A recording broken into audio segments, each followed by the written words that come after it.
Now, here's a typical response of a second order system, underdamped second order system, and I'm gonna try to find some interesting points on this response, starting by the first peak, which is the major peak in the response.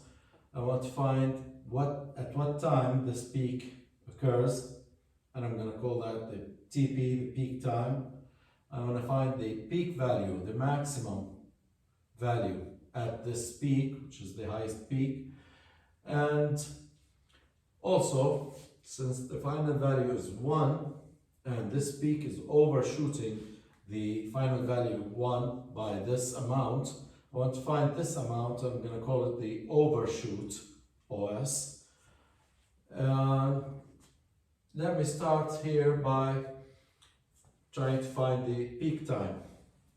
First of all, this second order system has the response x of t equals 1 minus 1 divided by 1 minus zeta squared e to negative zeta omega n t sine omega dt plus phi. And I guess in the previous video I put this as a positive sign, and that's incorrect. The correct sign is negative here. And omega d is omega n square root of 1 minus zeta squared, and the angle phi is the tan inverse of square root of 1 minus zeta squared divided by zeta. So let me take it step by step. First, let me try to find the peak time, TP. Peak time, TP. And that's basically finding the time at the maximum of this function. Maximum, when you want to find the maximum of a function, you basically take the derivative and set it to 0, which is basically that the slope is 0 here, and find the time at which this occurs. So here's the equation of that line, the response. So I'm going to take this equation and differentiate it.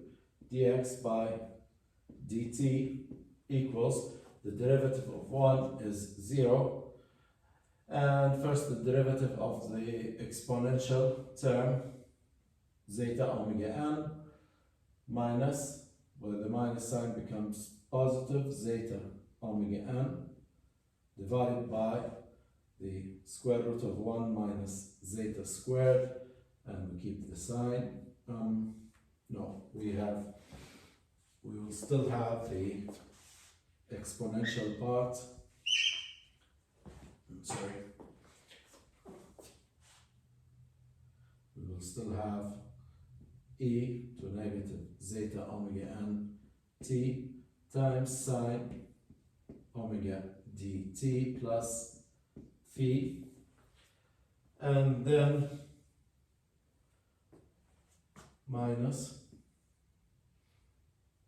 and I will keep the first 1 divided by 1 minus zeta squared e to negative zeta omega n t, and then differentiate the sign, which is cosine omega dt plus phi, and the derivative of the argument for the sine is omega d, so this becomes omega d, and we set this to 0. Now, let me do a couple of simplifications here. First, you can get rid of the exponential function here. I can get rid of the denominator. So I will end up with zeta omega n sine omega dt plus phi, and the minus I'll take to the other side. I will have only omega d, and omega d is omega n 1 minus zeta squared times what's left here is the cosine of omega d t plus the angle phi. Also here I can get rid of the omega n and divide by the cosine, so I will have here tangent of omega dt plus phi equals zeta over here, so this becomes 1 minus zeta squared divided by zeta. And square root of 1 minus zeta squared divided by zeta is basically the tangent of the angle phi. So this is basically the tangent of phi. Tangent of omega dt plus phi is the tangent of phi, and there's one case where this happens. We know that the tangent of any angle theta is the same as the angle theta plus pi. Okay.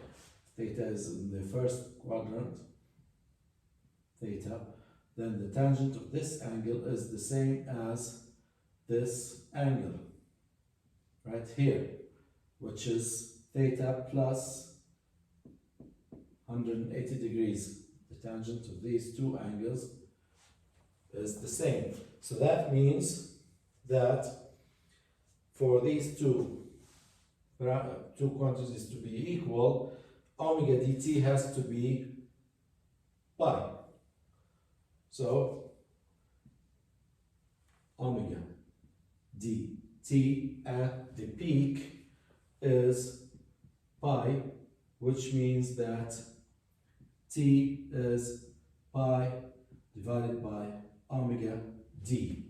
And that's the time at the peak, so we call that the peak time. So Tp is basically pi divided by omega d. And there's my peak time. Now, for the peak value,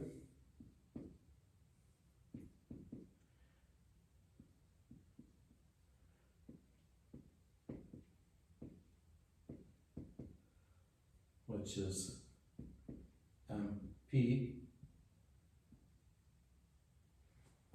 the way to find the peak value is basically substitute the peak time into the response equation to find the value of the response at this point, at this peak time. So basically you need to find peak time, peak value at peak time, which is basically 1 minus 1 divided by 1 minus zeta squared e to negative zeta omega n, and the time is, at the peak time, is pi divided by omega d, and then sine omega d, and the time is pi divided by omega d plus the angle phi. First obvious simplification is you can get rid of omega d here,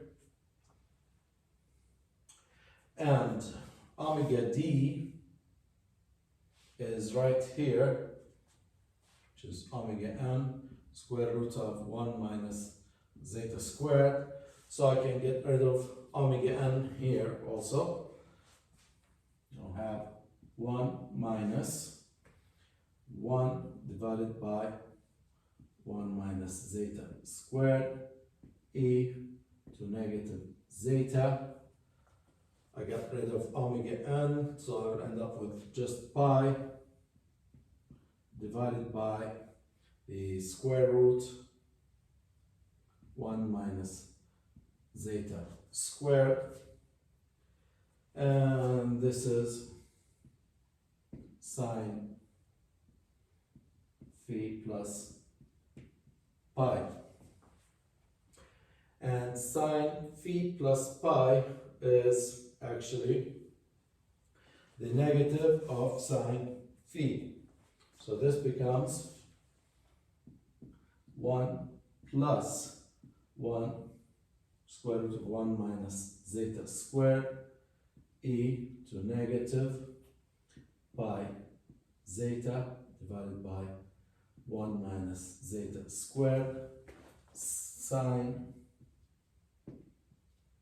the angle phi. And here we flip the sign. Now what is the sine of the angle phi? I have the tangent here. Let me draw that.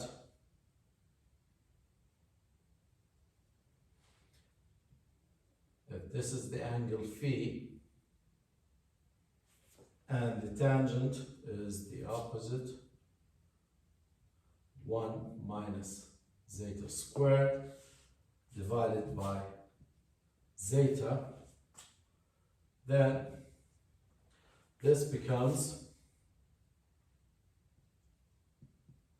zeta squared plus the square of the square root, which is 1 minus zeta squared. So r squared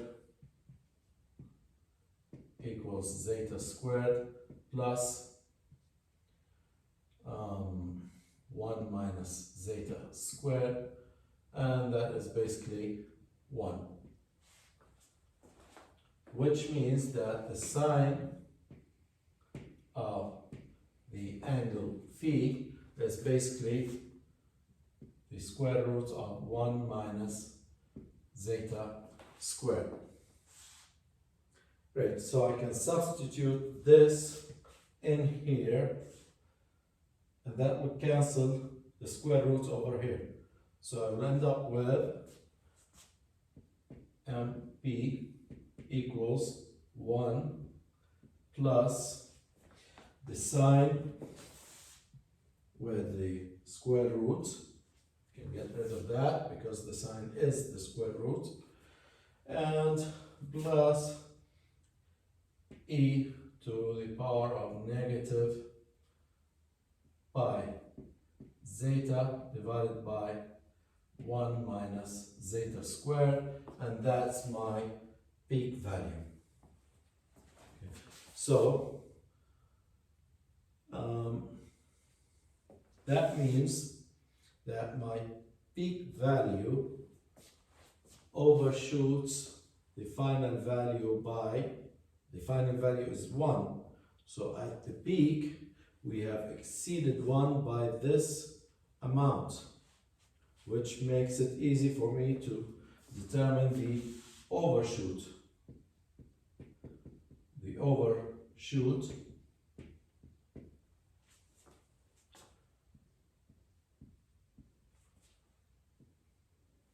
is basically how much that peak exceeds the 1, which is basically is the exponential part here, negative pi zeta divided by the square root of 1 minus zeta squared. And one last thing, it's more useful to know the percentage overshoot, because the final value here in this system is it's designed to be 1. We've selected the system carefully so that the final value is 1 and the calculations are easier.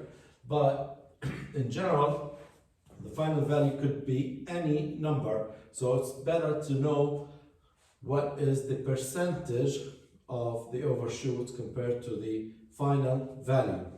And now, in this case, it's easy. Percentage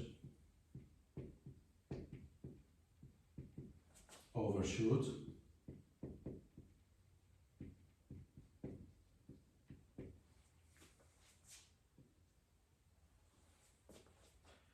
I'm gonna call this OS percent.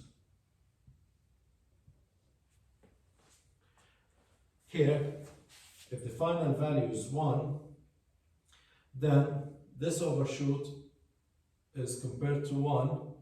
That is how much compared to 1. The percentage overshoot is the overshoot divided by the final value times 100. If the final value is 1, then the percentage overshoot is basically this, the overshoot itself times 100. Okay. That's overshoot percentage is basically the overshoot divided by the final value times 100%. But in this case, the final value is 1, so the overshoot is going to be basically the overshoot e to negative pi zeta divided by square root of 1 minus zeta squared multiplied by 100%. And that's the general formula for the percentage overshoot. So now we have determined most of the important points in the response of an underdamped system. We have already determined the settling time,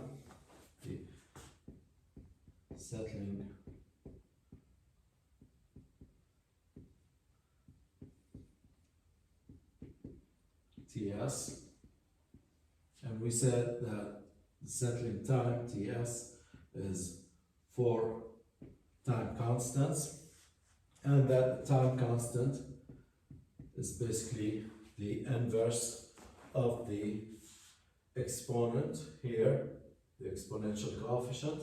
So it's 1 over zeta omega n. So here's my settling time.